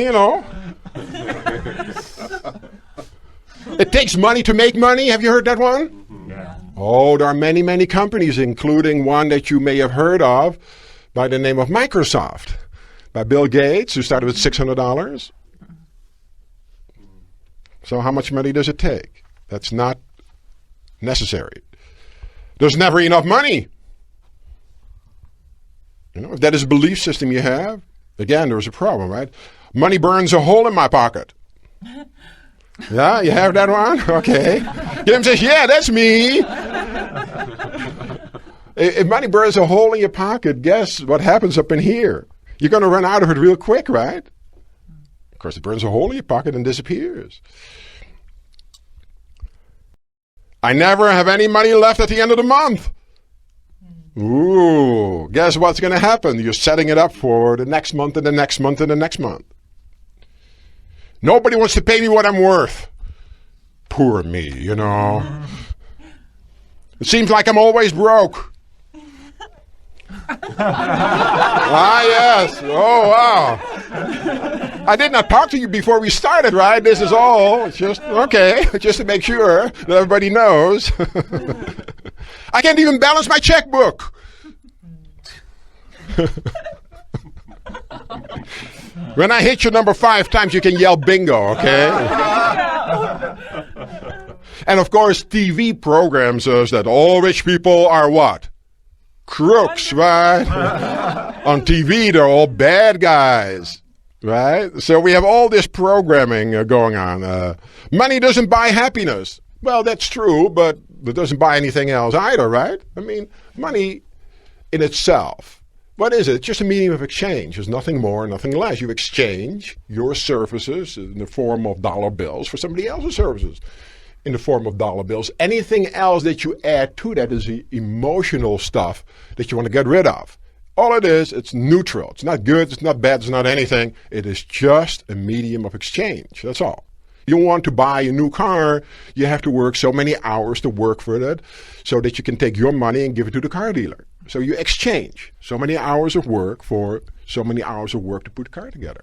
It's nothing more and nothing less. And the cleaner we are about the neutrality of money, the easier it is to get lots of it. So we want to get rid of all these emotional type hang-ups. And one way to do it in Silva, one of the things we teach is what I call a trigger word. And a trigger word is a word that you use that functions as a trigger. And the trigger word we use to get rid of negative belief systems is the word cancel. Let's start this out. Cancel, cancel. If you say that to yourself, whenever you start thinking about, oh, I don't have enough money, or you have to work hard to have money, or money doesn't grow in trees, or I can't afford it, or any of those wonderful things that we have as belief systems, you want to cancel them out. You want to stop the thought by canceling it out. And then you want to replace it with a positive. And we'll talk about how to do that in just a few minutes. So basically, you know, the belief systems is the ones we want to change first, because as long as we hang on to the old belief systems, nothing much is going to change in our lives, right? If we continue to believe that I'm always broke, well, how is this supposed to work? You know, the belief system is the one that attracts or repels all the time. It is like the lady was standing in front of me in a grocery store, and we are getting to the register, and she says to the checker, give me a lottery ticket. And she turns to the person she was with, she says, I never win anything, you know. Well, why bother, you know? Yeah. Why bother? So we want to change our belief systems. You know, you want to cancel out any false beliefs, replace them with positive. Do just the opposite, make it as positive as you can. If you've been saying, I always run out of money by the end of the month, you want to change it to saying, I always have plenty of money left by the end of the month. Even though logically you say, this is ridiculous, you know. Start thinking that way. Start saying that to yourself. Start changing the pattern. So cancel out the negativity, replace it with a positive. Another trigger word, just to give you a few more, is the word appreciate. In other words, if you want to have more money in your life, you're going to have to deal with people. Because people are the only ones that are going to give you any money. The dog next door is not going to give you a $100 bill, even if you have the last can of delicious dog food. So you have to interact with people. And you have to start to understand people better. And the way to do that, one of the easiest way to understand people is to understand where they're coming from. And you and I and everybody else always wants to have the following thing. Everybody here wants to be appreciated. So you want to start off by appreciating people. So that would be a trigger word to yourself. When you start dealing, you're going to somewhere where you're going to meet people, the trigger word will be appreciate. I'm going to appreciate the people that I'm with. Somebody does something for you that they don't have to do, tell them you appreciate it. You see the whole person, their face will start glowing. They're acknowledged, you see? Think of everybody walking around with a big sign on their forehead that says, please appreciate me. You know, if you mentally can do that, then you'll say automatically the right thing. And say thanks. People do things for you. Thank them for doing it. It's a trigger word. It opens up lines of communication when you talk to people. Another one, of course, is a very famous one. I'm sorry. You did something wrong. You screwed up. Hey, you're human. Say, yeah, I screwed up. I'm sorry. And all of a sudden, the people will relax, open up, and the lines of communications are open again. So what we want to do is to develop our personal prosperity power. I'm going to tell you a story. I'm going to tell you a story from some time ago. In the Middle Ages, if you were a business person and you wanted to have a loan of money, you had to go to a money lender. And the money lender would loan you the money, and then, of course, you would have to pay it back. There was only a little catch there. If you did not pay it back, they would throw your behind in jail. I mean, it wasn't where now you're getting a few phone calls, you know, from the bill collector. Not in the old days. You didn't pay, you go to jail. Debtor's jail. This businessman was in trouble. He had loaned money, he had loaned more money, and didn't work out. So the money lender stopped by and said, hey, you know, you need to pay me off, and I'm going to give you till the end of the month, but that's it. I've been waiting and waiting, been patient with you, but now it's time to pay up. And you know what happens if you don't pay? You go to jail. He says, stop by at my house by the end of the month. He says, and by the way, bring your daughter along. Kim says, oh, I know where this story is going. So here, the businessman and his beautiful, lovely, young, sweet daughter, 19 years old, stopped by at the moneylender's house. And the moneylender said to the businessman, well, you have the money for me? The businessman says, no, you know, I need a little more time. He said, well, I'm sorry, can't give you any more time. He says, but I tell you what. If you let me marry your daughter, I will tear up the papers. We'll forget the whole thing. Your family, you don't owe me a thing. Now, of course, this moneylender is ugly and old and mean and all of that, right, in order to make the story go. So they're talking to each other, the young woman and her father, and well, no. So the moneylender sees that this is not going anywhere. He says, I tell you what, let's make this a 50-50 proposition. He says, I have an empty money bag here. He says, and what we'll do is, you see the little pebbles I have in the yard here, nice green pebbles, blue pebbles. What I'll do is we'll take a green pebble and blue pebble, put them in the money bag, and you, the young lady, gets to pick one of the pebbles. If you pick the green pebble, you're free to go. This is it. We'll tear up the papers, walk out of here. He says, however, if you pick the blue pebble, we'll still tear up the papers, but then she's going to have to marry me. So now the father and daughter huddle, and they say, well, what shall we do? What shall we do? What shall we do? And the young woman says, well, there are really no options. You would go to jail. In those days, a young woman would not work, so there was no way for her to make any money. So she said, let's go for it. The odds are 50-50. So go to the moneylender, say to the moneylender, okay, let's do it. So the moneylender grabs two pebbles and puts them in the bag, and as he's doing that, the young girl whose whole future is at stake notices that he puts in two blue pebbles. So no matter which one she picks, she was going to lose, right? Because the blue means, that's it, you have to marry me. The green was, you go free, right? So let's stop freeze the action now, you know, back to modern time. We'll stop freeze the action here. Logically, what could she do? She go, hey, stop it. You made a mistake. You made a mistake, right? Right. You accidentally made a mistake. You take the wrong ones. Or she could say, well, let's forget the whole deal before I even pick it, because she knew it was going to be a rigged deal, you know. Neither one would do her much good. But because she had been in one of my seminars, you know.